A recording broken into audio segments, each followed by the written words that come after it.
G'day everyone, welcome to Mudabung Aussie. Well, today we've got a nice, easy, simple recipe. You can even get the kids to do this one. Lemonade scones. Now it's just self-raising flour, cream and lemonade. That's all there is to it. And we go by the step-by-step process, and I'll put the recipe card up here, and I've just done them here just with some jam and cream. So let's get in and making lemonade scones. Cheers!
G'day everyone, and welcome back to Mudabung Aussie.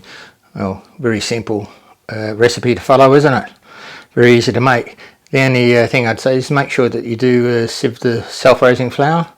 You can do it once, or if you like you can do it a couple of times if you wish.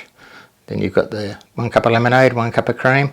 But when you mix it all together, just mix it just to bind it together. If you over knead it or mix it, you'll find the scones won't be as fluffy as they should be.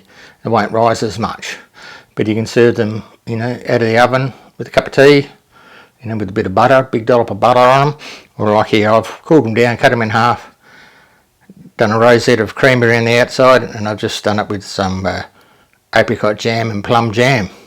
Absolutely delicious. Now there's no preservatives or anything like that in them, so they're best to be eaten within 2 days, but yeah, they're absolutely beaut. I'll just give it the old mandatory taste test now.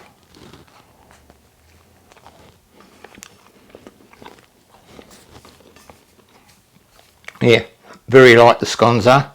Like I said, there's no preservatives in them, so they're best eaten the first day or two. The cream, I didn't put any sugar in with it because you got all the jam, the sweetness from the jam. But they're great to serve in an afternoon, especially if you know you've got a few friends coming around, having a cup of tea or a coffee. Can't beat these lemonade scones. So it's, like I say, very easy recipe to follow. So if you like the recipe, hit the like and subscribe button, leave a comment below, and thank you very much for watching the video, and we'll see you for the next video. Cheers people.